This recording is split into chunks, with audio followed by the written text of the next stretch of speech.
Minhas boas-vindas a você que vai prestar o concurso da Secretaria de Educação do Estado de Minas Gerais. Eu sou o professor Marco Antônio e neste momento começo a te dar um presente. Presente que eu vou fazer com todo carinho. Eu só peço que antes de você ir até o conteúdo desta aula, escute com atenção o que eu vou te dizer nessa minha apresentação. Esta aula é a primeira parte do nosso módulo virtual de conhecimentos pedagógicos, que você pode acompanhar integralmente e será desenvolvido até as vésperas da prova, contemplando todo o conteúdo programático. Para isso, se você quiser acompanhar integralmente esse curso, inscreva-se em meu site, esse que eu estou indicando aqui agora nesse vídeo, e adquira o curso módulo virtual de conhecimentos pedagógicos. Mas esta primeira aula estará disponível de forma graciosa em meu canal do YouTube. Então, se você me assiste nesse momento no Facebook ou em outras redes sociais, vá até o YouTube. Assista integralmente essa apresentação e também a aula propriamente dita. Pois bem, antes da aula, o que eu tenho a dizer a você? Veja, o conteúdo programático ele foi organizado de uma forma bastante ingrata. Você tem uma primeira parte em que a banca simplesmente relaciona tópicos temáticos e numa outra parte a banca desenvolve fontes bibliográficas. Acontece que quando dos tópicos temáticos a banca não discrimina exatamente o conteúdo que ela vai te cobrar. Diz apenas os temas. E depois, quando ela apresenta as fontes bibliográficas, ela também não faz uma relação, ela não te diz, olha, tal tema está relacionado a esta e esta fonte. Então é você quem vai desenvolver isso. No caso, se você acompanhar o curso comigo, nós vamos fazer isto juntos. Acontece, e eu estou percebendo que já tem gente estudando assim, porque como tem muitas disposições legais, há muitos concursandos que estão se preparando como se fosse uma prova de noções de direito. Não é que a prova não vai ter questões cobrando disposições das leis. Sim, isso vai ter. Mas veja, é bom que você desenvolva um raciocínio sobre a teoria da pedagogia que pode estar presente em qualquer das questões ou em todas elas. Então, também isso estará presente em nosso curso. Aqui eu vou destacar, por exemplo, a obra do Paulo Freire, que, no meu entender, é uma obra extremamente importante para quem gosta realmente da educação. Hoje, o Paulo Freire é alvo de várias críticas, mas independente dessas críticas, se você for adepto a essa corrente que não aceita o Paulo Freire, eu recomendo e peço que para estudar para esse concurso, você se afaste desse seu posicionamento e tente compreender Paulo Freire de uma forma bastante positiva. Afinal de contas, você não quer debater politicamente comigo, você quer passar em seu concurso. Se você, diferente de mim, não gosta de Paulo Freire, eu gosto de Paulo Freire. Eu entendo que o pensamento de Paulo Freire é algo extremamente inovador para o processo educacional desse nosso país, né? Eu sou fã da obra de Paulo Freire, mas se este não é o seu caso, não se incomode, não debata politicamente comigo, vamos desenvolver a matéria de forma que você tenha condições de resolver as questões de prova. Se ao final desse trabalho eu conseguir conquistar uma certa simpatia sua em relação à obra de Paulo Freire, eu vou ficar satisfeito. Mas o que eu quero de fato é você tirando a nota excelente desse seu concurso, beleza? Tranquilo? Vamos combinar assim? E um dos problemas do estudo de Paulo Freire é que Paulo Freire ele tem uma forma muito peculiar de se comunicar. Se você retirar determinadas frases do livro de Paulo Freire e analisá-las isoladamente, você não consegue entender. Você interpreta de forma equivocada e a banca sabe disso. Então, se você não conhece o pensamento de Paulo Freire, se você não teve contato com a obra, você tem grandes chances de errar essa bendita questão. Então vamos evitar que isso aconteça. Bem, como apresentação, né, é necessária, imprescindível, era isso que eu tinha a dizer a vocês. Eu tenho aqui a esperança de que você cumpriu o compromisso que fez de acompanhar com atenção essa nossa apresentação. Feito isso, seja bem-vindo ao conteúdo da aula que virá logo a seguir. Esta aula, como já disse, estará disponível de forma graciosa no canal do YouTube. Porém, se você quiser acompanhar o nosso trabalho até o final, vá ao nosso site, esse indicado no vídeo, e se matricule no módulo virtual de conhecimentos pedagógicos. Gente, bons estudos, que você tenha um aproveitamento fantástico do seu tempo e que você consiga chegar na prova, ter uma aprovação desejada, você então consiga o seu cargo na educação do Estado de Minas Gerais. Vamos lá? Começando aí os nossos conhecimentos pedagógicos a partir da análise da obra de Paulo Freire, Pedagogia da Autonomia. Antes de analisar a obra em si, é necessário que você reflita sobre o título da obra. Por que Pedagogia da Autonomia? Veja, o que é pedagogia? Pedagogia tem como objeto de estudo a dinâmica do processo educacional, a dinâmica da relação que ocorre entre educando e educador na formação do conhecimento. Então, aquela parte da ciência que estuda a dinâmica do processo educacional, a interação entre educando e educador na construção do conhecimento, isso é o que nós chamamos de pedagogia. Deu para anotar? É bom fazer um registro do seu caderno. Tenha um bom caderno de anotação que você pode depois, não precisar repetir o vídeo, você pode simplesmente pegar o seu caderno e dar a lida no seu resumo, beleza? Então faça do seu caderno uma fonte de estudo. Sobre pedagogia, essa ideia é suficiente para a gente. E por que pedagogia da autonomia? Ora, porque Paulo Freire apresenta a pedagogia, a educação, como algo libertador. E libertar quem de quê? Ora, quando você educa um ser humano, quando o ser humano tem acesso a um processo educacional, acesso como sujeito, a gente vai ver. O ser humano, ele não é objeto do processo, o educando não é objeto do processo. O educando é sujeito, ele participa. O processo educacional, ele é dinâmico, interativo. Há necessariamente uma troca entre educador e educando. Quando esse processo acontece, o que a gente busca é justamente a libertação do indivíduo através da educação. Então tá, Marcos, eu vou libertar o educando. A educação terá então essa força libertadora. Mas libertar de quê? Ora, libertar das condições opressoras, das circunstâncias opressoras. Libertá-lo daquela lógica que o estado em que ele se encontra é algo que ele precisa aceitar. Libertá-lo daquela lógica que ele é determinado pelo estado em que se encontra. Está assim porque tem de estar assim. Se o indivíduo é pobre, se vive em meio a uma vulnerabilidade social, ele tem essa condição atendendo ao papel que lhe foi entregue pelo sistema. Olha, tem que ter rico e tem que ter pobre. Então, te entregar o papel de pobre, desempenhe seu papel e fique quieto. Né? Se você vive em condições sub-humanas, esse é o seu papel no sistema, fique quieto. Você não pode sonhar, você não pode construir utopias, fique quieto. Então, eu tenho que libertar esse indivíduo dessas circunstâncias, dessas condições opressoras. Veja, condições. Há uma frase do livro de Paulo Freire, e aqui a gente vai analisar apenas a apresentação do livro. Em outra aula, nós vamos aprofundar em seus capítulos da obra Pedagogia da Autonomia. Ele diz que o ser humano ele não ele é apenas condicionado, ele não é determinado pelo estado em que se encontra. Né? Então, o que isso quer dizer? Quer dizer o seguinte, que eu, enquanto educador, eu tenho que conhecer o educando, e a partir das condições em que ele se encontra, eu estabelecer o processo dialético. Eu tenho que levar em conta o que ele já sabe, eu tenho que levar em conta as experiências de vida, eu tenho que levar em conta o conhecimento que ele já produziu. O conhecimento que ele já produziu diante das suas condições de vida, aquilo, como o próprio nome diz, o condiciona, mas não o determina.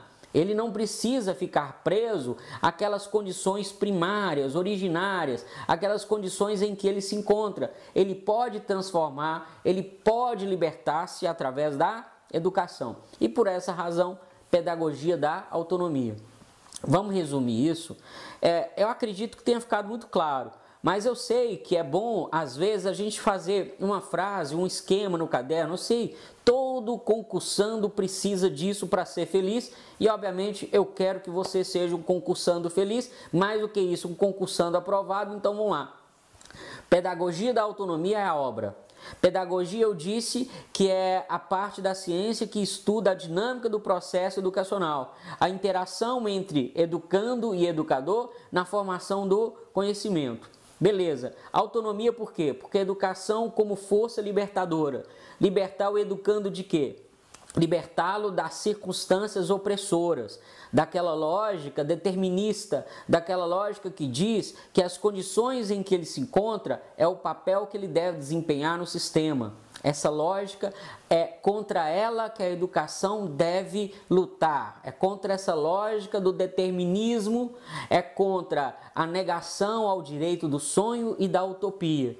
E é por isso que a gente fala pedagogia da autonomia. Olha para você ver, já no título eu tenho uma proposta muito forte, né, do nosso ilustre Paulo Freire. Beleza. Então vamos começar aí a análise da parte do livro chamado Primeiras Palavras. É como se fosse uma introdução que o próprio Paulo Freire desenvolve antes do primeiro capítulo.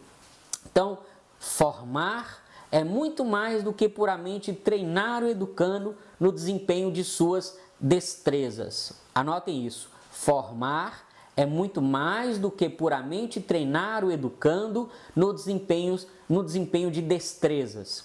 Olha, você pode encontrar na sua prova uma expressão educação bancária. O que é educação bancária? É uma expressão que o Paulo Freire utiliza para dizer daquele processo educacional que simplesmente transfere informações para o educando, como se o educando fosse mero depositário de informações. Não é isso que se quer. O processo educacional, ele é acima de tudo dinâmico, interativo, dialético. Deve-se estabelecer um diálogo entre educando e educador. Formar é muito mais do que puramente treinar o educando no desempenho de destrezas. Ensinar não é apenas transferir conteúdo. E como é que é o nome dessa educação que se presta apenas a transferir conteúdo? Educação bancária. A educação bancária, ela é refutada por Paulo Freire, ela é combatida por Paulo Freire. Então tá, você enquanto educador, qual é a primeira coisa que Paulo Freire te afirma? Você que estuda para ser um bom educador, qual é a primeira coisa que o Paulo Freire te informa logo no início da obra Pedagogia da Autonomia, ainda na parte chamada Primeiras Palavras? Olha, você, enquanto educador, tem que ter em mente que o ser humano é um ser inconcluso. O que é inconcluso? Ele está sempre procurando algo. Ele nunca está no ponto que ele entende como ponto final. Ele sempre busca algo. Então você, como educador, tem que ter em mente essa condição de criatura inconclusa. Você tem que olhar para o ser humano e perceber sua inserção no permanente movimento de procura. Paulo Freire identifica o conhecimento sendo produzido em vários estágios. No momento ele fala da curiosidade ingênua. A curiosidade ingênua é o que a gente chama de senso comum. Então, o senso comum produz conhecimento. Esse conhecimento produzido a partir da curiosidade ingênua, esse conhecimento produzido a partir do senso comum, ele não deve ser desprezado, ele deve ser respeitado. Já disse, o educador vai estabelecer um diálogo com o educando. Então, o primeiro passo é você conhecer o seu educando e o conhecimento que ele já traz consigo a partir dessa curiosidade ingênua, a partir do senso comum. Numa evolução do processo educacional, a gente passa a ter a visão crítica de mundo. Aí você passa a ter a curiosidade crítica. Você começa a analisar o que você observa, fazer comparações, estabelecer relações cognitivas. Então você começa a ter criticidade. No primeiro momento, a curiosidade ingênua, o senso comum. Em um segundo momento, a curiosidade crítica. E no terceiro e mais avançado momento, nós temos a curiosidade epistemológica. Meus amigos, existem certas expressões que você precisa entender o que é, mas precisa entender mesmo, porque infelizmente nós não temos o hábito de abstrair. Você normalmente lê e interpreta pela literalidade. Eu estou dizendo você, mas isso se aplica a mim também. Né? Infelizmente, a nossa educação não tem a tradição de formar pessoas dispostas a produzir conhecimento. Você, normalmente, quando eu digo você, não se sinta ofendido, eu me incluo nesse grupo, dificilmente você está disposto a pegar uma obra e dialogar com ela, a criticar o autor, a falar, não, mas nesse ponto eu não concordo com o livro, nesse ponto ele podia ter dito assim, assado. Então, essa postura reflexiva, essa capacidade de abstração, ela não é comum entre nós. Então, nós temos que desenvolver isso. E essa expressão epistemologia, se o seu concurso é da educação, você vai topar com essa palavrinha em vários momentos de sua prova e de sua vida. Então, entenda de uma vez por todas o que seria a curiosidade epistemológica e o que seria o conhecimento epistemológico. Veja, a curiosidade epistemológica, o conhecimento epistemológico é aquele conhecimento científico. Marcos, o que faz com que um ramo do conhecimento seja considerado ciência? Simples. É o fato daquele conjunto de informações que compõem aquele grupo do conhecimento humano ser dotado de métodos e sistemas próprios. Então eu digo que um conhecimento é epistemológico quando ele é sistematizado, quando ele é organizado metodologicamente, ou seja, quando ele é organizado com método científico. Talvez você não tenha entendido. Aí eu vou lançar mão de um episódio que aconteceu em minha cidade. Se você assiste esse vídeo da minha cidade e se você... eu peço de todo o coração que você não tome as dores de ninguém, tá? Eu não estou atacando A ou B, nada. Pelo amor de Deus, não leve para esse lado. Eu vou discutir apenas a circunstância, tá certo? Porque eu imagino que alguém de Montes Claros vai assistir esse vídeo e sabe do fato que eu vou me referir, né? Então tá. Aconteceu o seguinte... Um amigo meu, excelente autor, escreveu uma obra, né? E a obra foi indicada para um processo seletivo a ser promovido pela universidade aqui, como se fosse um vestibular. Beleza. Só que esse meu amigo que escreveu essa obra, ele era professor de uma determinada escola e os seus alunos iam prestar esse vestibular. Alguém então foi até essa universidade e questionou. Disse que não se podia adotar a obra deste meu amigo porque seus alunos ficariam em vantagem. E essa tese foi acolhida pela universidade. Pelo amor de Deus, eu vou dizer aqui, eu não estou indo contra pessoas, eu estou indo contra essa tese.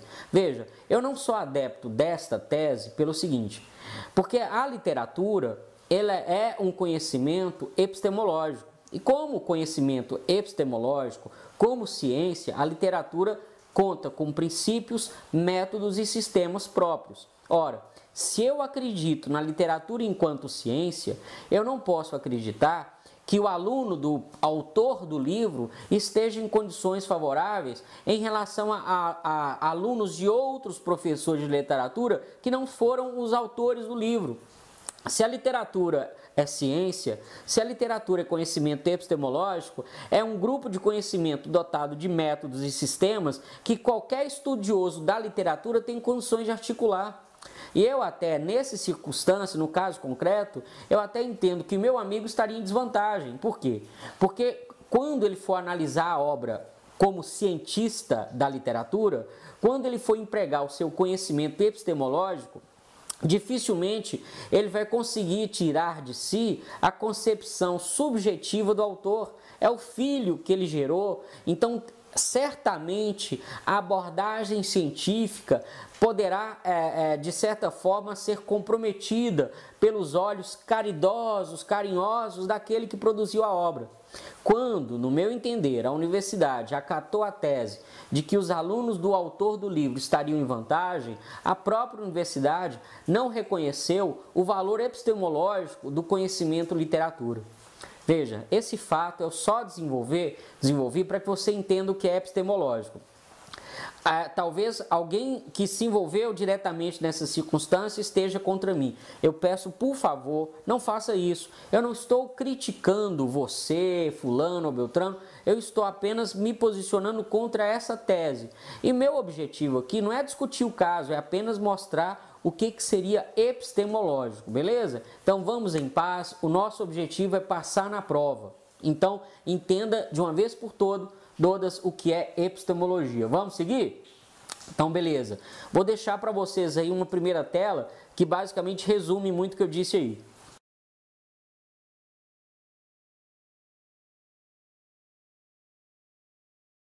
Vamos lá, ainda falando sobre epistemologia, né? Então veja, episteme, que especialmente a partir de Platão se refere ao conhecimento metódico e sistemático, portanto, ao conhecimento científico. Você tem uma contraposição entre o dosha ou doxa, né, e episteme. O dosha ou doxa é o conhecimento formado a partir do senso comum. E episteme é o conhecimento formado a partir do método, da sistemática própria da ciência. Sem a curiosidade epistemológica não se alcança a compreensão do objeto. Correto? Tranquilo aí?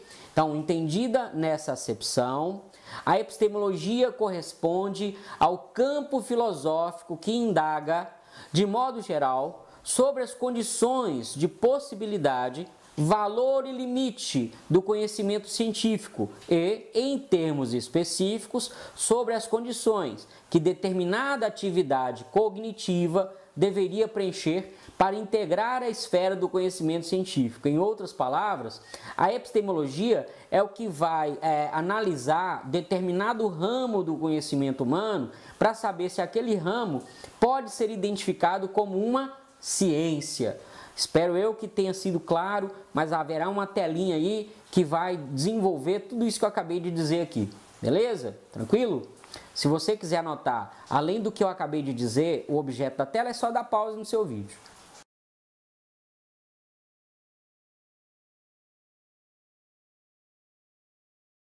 Nós já vimos que a pedagogia trata da prática educativa.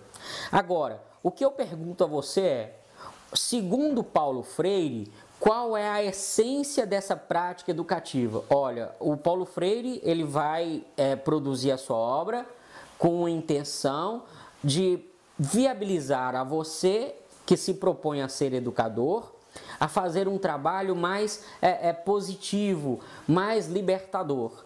Então o Paulo Freire quer te trazer alguns valores importantes que você, enquanto educador, deve assimilar. Então tá, segundo a proposta de Paulo Freire, qual seria o valor primeiro, o valor básico, o valor fundamento? Segundo a obra Pedagogia da Autonomia, o elemento essencial da prática educativa é a ética, é a eticidade. Então, o elemento essencial da prática educativa, o elemento fundamental, o ponto inicial da prática educativa é a ética. Beleza? Tranquilo?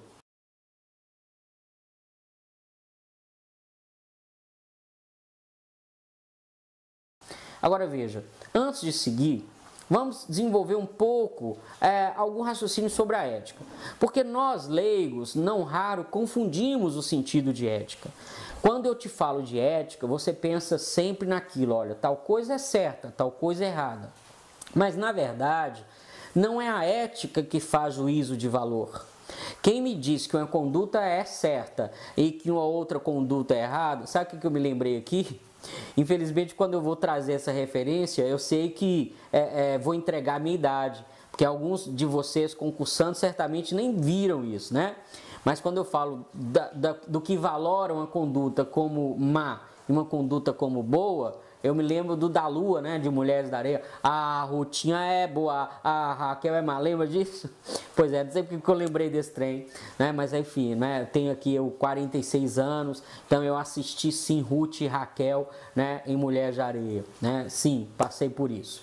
Mas voltando aqui, eu dizia a você que a ética não é ela que faz a valoração das condutas, não é a ética que vai dizer o que é certo e o que é errado, o que diz o que é certo e o que é errado é a moral. O que a ética faz é estudar a moral. E aí a ética identifica em um determinado grupo social quais são os valores que aquele grupo defende. Então, o estudo da moral de um determinado grupo social é que é a própria ética. Por isso que, não raro, você ouve dizer a ética dos advogados, a ética dos médicos, a ética dos enfermeiros, né? Então, a ética é aquela parte da filosofia que analisa os valores produzidos, defendidos por um determinado grupo social. Entenderam isso? Então, houve um episódio jocoso, se não trágico, que foi o seguinte: um indivíduo praticou um crime, né? E aí, pela dinâmica do crime, a polícia chegou à conclusão que o indivíduo não estaria sozinho. E, óbvio, insistiu para que ele revelasse o nome do seu parceiro, do seu comparsa na prática delituosa. E ele se negou. E a imprensa, então, foi em cima do advogado dele. Doutor, o seu cliente não estava sozinho naquele crime. Por que ele, então, não revela o nome do comparsa? O advogado, para espanto de todos, diz assim: olha, ele não revela o comparsa por uma questão de ética. Todo mundo se assustou. Mas ética? Que ética? Que nada, ele é bandido. Não. Veja, no sentido técnico da palavra ética, o advogado até que estava certo. Por quê? Porque eu já disse, não é a ética que estabelece o que é certo e o que é errado. A ética analisa o contexto moral de um determinado grupo social. E lá no grupo social que aquele infeliz daquele bandido se inseriu, eu estou dizendo no grupo de bandidos, né? O que é certo e o que é errado é diferente do que é certo e errado para mim, para você. Então, naquela lógica moral daquele grupo, no código de ética que eles estabeleceram de forma velada, realmente ele não podia caguetar o seu comparsa. Deu para entender? Então, se é assim, Marcos, eu preciso saber qual é o conteúdo dessa ética proposta por Paulo Freire. Eu entendi, Marcos, que o ponto fundamental, o ponto inicial para a prática educativa é a eticidade. Agora eu quero saber qual é o conteúdo dessa ética, dessa eticidade. Para Paulo Freire, na obra Pedagogia da Autonomia, lembrando que nós estamos ainda naquela parte que nós chamamos de primeiras palavras. Para Paulo Freire, o conteúdo dessa eticidade, dessa ética, é o que ele chama de ética universal do ser humano. Mas, Marcos, como é que eu vou traduzir a ética universal do ser humano? Veja. Eu transcrevi, vou colocar numa telinha, vou ler agora para você, um trecho quando o Paulo Freire vai ilustrar essa ética. Ele diz assim: a ética que condena a exploração do trabalho do ser humano, que condena falsear a verdade, que condena iludir o incauto, golpear o fraco e o indefeso, soterrar o sonho e a utopia. Então a ética que Paulo defende é a ética que contraria tudo isso que eu estou dizendo. É a ética que condena a exploração do trabalho, é a ética que condena o falseamento da verdade, o iludir do incauto, o golpear o fraco e o indefeso, o soterrar de sonho e utopia, né? É a ética que Paulo Freire defende, é a ética que se vê afrontada na manifestação discriminatória da raça. Então é a ética que não aceita discriminação racial. É a ética que Paulo Freire defende, a que não aceita discriminação, a discriminação de raça, de gênero e de classe.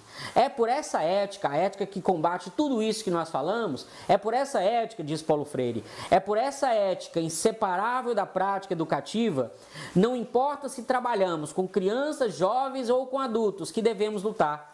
Mas, Marcos, eu entendi. Então, Paulo Freire fala de uma ética que não aceita a condenação do trabalho humano, que não aceita quem vai iludir o incauto, golpear o fraco, o indefeso, não aceita quem tira do outro o direito de sonhar. Então, como é que eu posso traduzir isso essencialmente? Olha, a partir do que Paulo Freire desenvolve na sua ilustração concreta e clara dessa ética universal do ser humano, esse professor humilde fez o seguinte: essa ética universal do ser humano seria percepção e compromisso com a dignidade da pessoa humana e o respeito ao direito ao sonho e à utopia. Aqui eu já adianto para vocês uma expressão extremamente importante, que obviamente vai ser o próximo passo, que eu vou desenvolver logo em seguida. Não sem antes deixar para vocês agora disponível uma outra tela, que vocês vão anotar o que entendem necessário. Fechou?